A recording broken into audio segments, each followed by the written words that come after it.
ಕಬ್ಬು ಬೆಳೆಗಾರರ ಹೋರಾಟಕ್ಕೆ, ಕಬ್ಬು ಬೆಳೆಗಾರರ ಹೋರಾಟಕ್ಕೆ ದಯವಿಟ್ಟು ತಾವೆಲ್ಲರೂ ಕೂಡ ಅಲ್ಲಿ ದಯವಿಟ್ಟು ಹೋರಾಟ, ನ್ಯಾಯಕ್ಕಾಗಿ ಹೋರಾಟ, ಯಾತಕ್ಕಾಗಿ ಹೋರಾಟ, ನ್ಯಾಯಕ್ಕಾಗಿ ಹೋರಾಟ ಕಬ್ಬಿನ ಬೆಲೆ ನಿಗದಿ ಮಾಡಲೇಬೇಕು, ಮಾಡಲೇಬೇಕು, ಮಾಡಲೇಬೇಕು, ಜಿಲ್ಲಾ ಉಸ್ತುವಾರಿ ಅವರು ಕಬ್ಬಿನ ಬೆಲೆ ಘೋಷಣೆ ಮಾಡಲೇಬೇಕು, ಮಾಡಲೇಬೇಕು, ಮಾಡಲೇಬೇಕು, ಜಿಲ್ಲಾ ಉಸ್ತುವಾರಿ ಅವರು ಕಬ್ಬಿನ ಬೆಲೆ ನಿಗದಿ ಘೋಷಣೆ ಮಾಡಲೇಬೇಕು, ಮಾಡಲೇಬೇಕು, ಮಾಡಲೇಬೇಕು, ಜಿಲ್ಲಾ ಉಸ್ತುವಾರಿ ಅವರು ತಕ್ಷಣ ಇಲ್ಲಿ ಬರಲೇಬೇಕು, ಬರಲೇಬೇಕು, ಬರಲೇಬೇಕು, ಜಿಲ್ಲಾ ಉಸ್ತುವಾರಿ ಅವರು ಇಲ್ಲಿ ತಕ್ಷಣ ಬರಲೇಬೇಕು,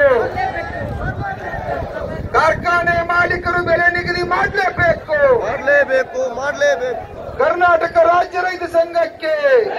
ಕಬ್ಬು ಬೆಳೆಗಾರರ ಹೋರಾಟಕ್ಕೆ ಜೈ ಜವಾನ್, ಜೈ ಕಿಸಾನ್, ಜೈ ಜವಾನ್, ಜೈ ಕಿಸಾನ್, ಜೈ ಜವಾನ್, ಜೈ ಕಿಸಾನ್. ಹೋಗ್ಬಿಡ್ಲ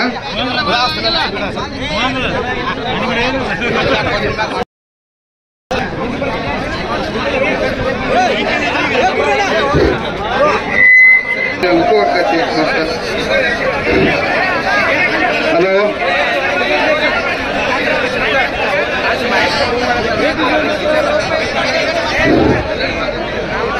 ಕಬ್ಬಿನ ಬೆಲೆ ನಿಗದಿ ಮಾಡಲೇಬೇಕು, ಜಿಲ್ಲಾ ಉಸ್ತುವಾರಿ ಅವರು ಬಂದು ಕಬ್ಬಿನ ಬೆಲೆ ನಿಗದಿ ಮಾಡಲೇಬೇಕು,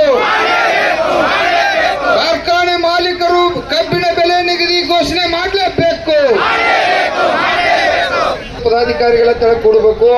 ಮೀಡಿಯಾದವ್ರಿಗೆ ಬಿಟ್ಟು ಉಳಿದವರೆಲ್ಲ ಕೂಡ ದಯವಿಟ್ಟು ತೆಳಗ್ ಕೊಡ್ಬೇಕು. ದಯವಿಟ್ಟು ಎಲ್ಲರೂ ಶಾಲಾ ಈ ರೀತಿ ಮ್ಯಾಗ ಎಲ್ಲರೂ ಕೂಡ ಇದನ್ನ ಈ ರೀತಿ ಮ್ಯಾಗ ಜೋರಾಗಿ ಕರ್ನಾಟಕ ರಾಜ್ಯ ರೈತ ಸಂಘಕ್ಕೆ, ಕಬ್ಬು ಬೆಳೆಗಾರರ ಹೋರಾಟಕ್ಕೆ, ಅನ್ನದಾತರಿಗೆ ಅಧಿಕಾರ ಎರಡು ಒಂದೇ ಕಡೆ ಇದ್ರೆ ನಮ್ಮ ರೈತರ ಬದುಕು ಎಂದೂ ಹಸನ ಆಗಕ್ ಸಾಧ್ಯ ಇಲ್ಲ. ಅವ್ರನ್ನ ಫ್ಯಾಕ್ಟರಿ ಮಾಲಕರು ಏನಾದ್ರು ಇದ್ರ ಅವ್ರನ್ನ ತತ್ಕ್ಷಣ ಅಧಿಕಾರದಿಂದ ಕೆಳಗಿಳಿಸುವಂತ ಕೆಲಸ ಮಾಡಬೇಕು. ಅಧಿಕಾರದಿಂದ ಅವರು ಕೆಳಗಿಳಿದ್ರೆ ಮಾತ್ರ